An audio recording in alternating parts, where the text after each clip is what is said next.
এঁচোড় তো আমরা অনেকে অনেক রকমভাবে খেয়েছি, কিন্তু আজকে আমি যেভাবে রান্নাটা করব এইভাবে একবার খেয়ে দেখতে পারো। আশা করছি সকলের ভীষণ ভালো লাগবে। নমস্কার বন্ধুরা, আমি বিথিস কিচেনে সবাইকে স্বাগত। আজকের রেসিপি এঁচোড়ের কোপ্তা কারি। এইভাবে একবার এঁচোড়ের কোপ্তা কারি রান্না করে দেখতে পারো, সকলের ভীষণ ভালো লাগবে। রেসিপিটা সম্পূর্ণ দেখার অনুরোধ রইল। এখানে আমি নিয়েছি একটা ছোট সাইজের একদম কুচিয়ে এঁচোড়গুলো আমি দেখো ছোট্ট ছোট্ট করে কেটে নিয়েছি, আর সাথে নিয়েছি 3টে মিডিয়াম সাইজের আলু। এবার একটা প্রেসার কুকারের মধ্যে প্রথমে এঁচোড় আর আলুগুলো একটা সিটি দিয়ে সেদ্ধ করে নেব। এর মধ্যে আমি দিয়ে দেব পরিমাণ মতো লবণ, আর দিয়ে দেব একটু হলুদটা দিলে কালারটা বেশ সুন্দর আসবে। আর দিয়ে দিচ্ছি 1 টিস্পুন মতো সর্ষের তেল। এবার পরিমাণ মতন জল দিয়ে এটা ঢাকা দিয়ে একটা সিটি দিয়ে নেব। যে কোনো নিরামিষ দিনে এরকম একটা রেসিপি কিন্তু অবশ্যই বানিয়ে নেবে। এঁচোড়গুলো সেদ্ধ করার পরে আমি জলটা ঝরিয়ে নিয়ে ঠান্ডা করে নিয়েছি। আমি একটা দেখিয়ে দিচ্ছি, দেখো এরকমভাবে কিন্তু এঁচোড়টা সেদ্ধ করে নিতে হবে। কত সুন্দরভাবে একটা সিটি দেওয়ার পরে সেদ্ধ হয়েছে। এর থেকে খুব বেশি সেদ্ধ করলে একদম গলে যাবে। এবার একটা ম্যাশারের সাহায্যে আমি এঁচোড় আর আলুগুলো ম্যাশ করে নিচ্ছি। কোনো বন্ধু যদি আমার চ্যানেলে নতুন হয়ে থাকো, আমার চ্যানেলটা সাবস্ক্রাইব করে নিয়ে পাশে থাকার অনুরোধ করব। আর আমার এই রেসিপিগুলো যদি তোমাদের একটু হলেও ভালো লাগে, তাহলে লাইক, কমেন্ট আর শেয়ার করার অনুরোধ করব। এবার এই এঁচোড় আর আলুর মধ্যে কিছু উপকরণ অ্যাড করব। প্রথমে দিয়ে দিলাম পরিমাণ মতো লবণ, আর দিয়ে দেব কালারের জন্য সামান্য একটু হলুদ গুঁড়ো, আর দিয়ে দিচ্ছি 1 টিস্পুন জিরে গুঁড়ো, আর দিয়ে দেব 1 টিস্পুন আদা আর কাঁচা লঙ্কার পেস্ট, আর দিয়ে দেব সামান্য একটু গুঁড়ো গরম মশলা। আর বড়াগুলোকে আর একটু টেস্টি করার জন্য দিয়ে দিলাম পরিমাণ মতো চিনি, আর দিয়ে দিচ্ছি 1 টিস্পুন বেসন। এবার সমস্ত কিছু একসাথে ভালো করে মাখিয়ে নেব।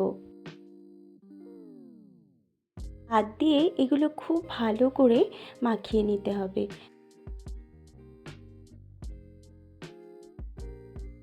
মাখিয়ে নেওয়া হয়ে গেছে। এবার এগুলো ছোট ছোট বড়ার আকারে শেপ দিয়ে নেব। তোমরা চাইলে তোমাদের পছন্দ মতো কিন্তু করে নিতে পারো। দেখো আমি ঠিক এইরকমভাবে বড়াগুলো করে নিচ্ছি। এবার একই রকমভাবে সমস্ত বড়াগুলো কিন্তু তৈরি করে নেব। তারপরেই বড়াগুলো আস্তে আস্তে ভেজে নেব।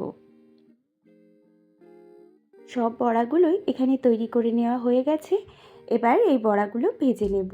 তার জন্য কড়াইতে দিয়ে দিয়েছি পরিমাণ মতো সর্ষের তেল। তেলটাকে খুব ভালো করে গরম করে নিতে হবে। তারপরে এর মধ্যে এক এক করে বড়াগুলো আস্তে আস্তে দিয়ে দেব। এই সময় কিন্তু গ্যাসের ফ্লেমটা মিডিয়াম টু লোতে রাখতে হবে। মিডিয়াম টু লোতে রেখেই বড়াগুলো ভাজতে হবে।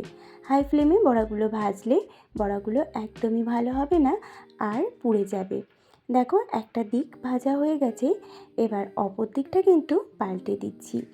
এরকম উল্টে পাল্টে বড়াগুলো খুব ভালো করে লাল লাল করে ভেজে নিতে হবে। আর বড়াগুলো ভাজার সময় গ্যাসের ফ্লেমটা কিন্তু অবশ্যই লো টু মিডিয়ামে রাখতে হবে, তা না হলে বড়াগুলো পুড়ে যাবে আর খেতে ভালো লাগবে না।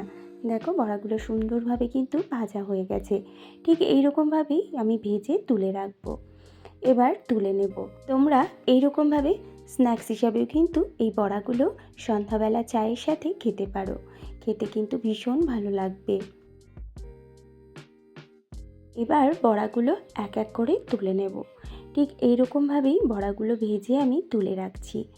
দেখো এরকমভাবেই বড়াগুলো ভাজতে হবে। সব বড়াগুলো তুলে নিয়ে একই রকমভাবে বাদবাকি বড়াগুলোও আমি ভেজে নেব। সব বড়াগুলো ভাজা হয়ে গেছে। এবার কোপ্তার জন্য মশলা রেডি করব। প্রথমে আমি এখানে নিয়েছি 2টো টমেটো পেস্ট, আর নিয়েছি আদা কাঁচা লঙ্কার পেস্ট, আর নিয়ে নিচ্ছি 100 গ্রাম টক দই। দইটা প্রথমে আমি জল ঝরিয়ে রেখেছিলাম। এবার এই দইটা এই পাত্রের মধ্যে নিয়ে নিচ্ছি। তারপরে দইয়ের মধ্যে অ্যাড করছি 1 টিস্পুন জিরের গুঁড়ো, আর দিয়ে দেব 1 টিস্পুন ধনে গুঁড়ো, আর দিয়ে দেব কালারের জন্য 1 teaspoon Kashmiri red chilli powder, আর দিয়ে দিচ্ছি হলুদ গুঁড়ো। সমস্ত টেস্টটাকে ব্যালেন্স করার জন্য এখানে দিয়ে দিচ্ছি হাফ টিস্পুন চিনি। এবার সমস্ত কিছু ভালো করে একটু মিশিয়ে নেব।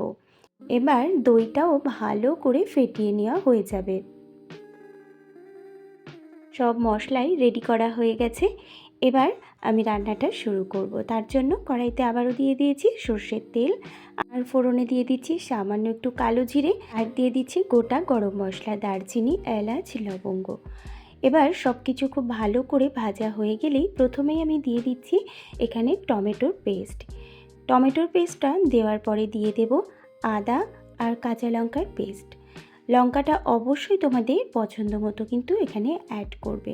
আদা, কাঁচা লঙ্কা, টমেটোর পেস্টটা দেওয়া হয়ে গেলে এইগুলো এবার হাই ফ্লেমে ভালো করে কষিয়ে নিতে হবে, যতক্ষণ না পর্যন্ত সব কিছু থেকে কাঁচা গন্ধটা চলে না যায়। আর এটা খুব সুন্দরভাবেও কিন্তু ভেজে নিতে হবে, তবে খেয়াল রাখতে হবে মশলাটা যেন একদমই পুড়ে না যায়।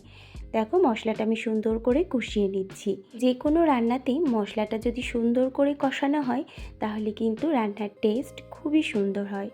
দেখো মশলাটা কিন্তু ভালো করে কষানো হয়ে গেছে, আর এটা থেকে কিন্তু তেলও ছেড়ে এসছে, আর এটা ভাজাও হয়ে গেছে। এবার গ্যাসের ফ্লেমটা একদমই লোতে করে দেব। লোতে করে দিয়ে যে দইয়ের সাথে মশলাটা আমি মিশিয়ে রেখেছিলাম সেই দইটা আমি কিন্তু এবার অ্যাড করব। আর গ্যাসের ফ্লেমটা একদম লোতে রাখতে হবে, যাতে করে মশলাটা পুড়ে না যায় আর দইটাও না কেটে যায়। গ্যাসের ফ্লেমটা হাইতে রাখলে দই কেটে যাওয়ার সম্ভাবনা থাকে। এবার সমস্ত কিছু ভালো করে মিশিয়ে নিচ্ছি, আর এবার দিয়ে দিলাম এর মধ্যে মশলার বাটি ধোয়ার সামান্য একটু জল। জলটা দিয়ে মশলার সাথে মিশিয়ে নিয়ে এবার আবারও সমস্ত কিছু ভালো করে কষিয়ে নিতে হবে। আর এইবার কিন্তু গ্যাসের ফ্লেমটা লো টু মিডিয়ামে রেখে মশলাটা কষাতে হবে।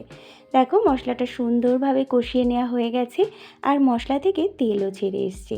এইবার আমি এর মধ্যে অ্যাড করে দিচ্ছি গরম জল, আর এখানে কিন্তু অবশ্যই গরম জল ব্যবহার করতে হবে।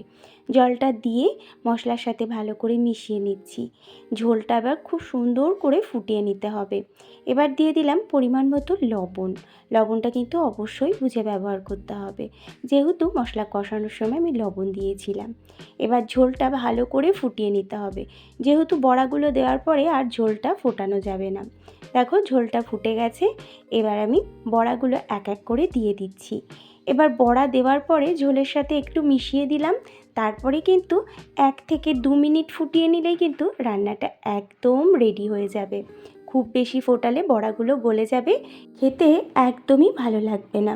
দেখো ঝোলটা 2 মিনিট ফুটিয়ে নেওয়া হয়ে গেছে, রান্নাটা একদম রেডি। এবার আমি গ্যাসের ফ্লেমটা অফ করে দেব। তার আগেই দিয়ে দিচ্ছি সামান্য একটু গুঁড়ো গরম মশলা। আর যেহেতু নিরামিষ রান্নায় তাই কিন্তু ঘিয়ের ব্যবহার অবশ্যই করতে হবে। আর দিয়ে দিলাম 1 টিস্পুন ঘি। এবার সব কিছু দিয়ে ভালো করে মিশিয়ে নিয়ে আমি গ্যাসের ফ্লেমটা অফ করে দেব। তারপরেই 5 মিনিট স্ট্যান্ডিং টাইমে রেখে এটা গরম গরম সার্ভ করব। গরম গরম ভাত, রুটি, লুচি, পরোটা সব কিছুর সাথে কিন্তু এই এঁচোড়ের কোপ্তা কারি অসাধারণ লাগবে। তোমরা অবশ্যই একবার এইভাবে এঁচোড়ের কোপ্তা কারি রান্না করে দেখতে পারো। বাড়ির সকলেই কিন্তু ভীষণ পছন্দ করবে, আর বারবারই এরকমভাবে খাওয়ার আবদার করবে। আজ তাহলে আসি, সকলেই খুব ভালো থাকবে, সুস্থ থাকবে, আর আমার সাথে থাকার জন্য সবাইকে অসংখ্য ধন্যবাদ।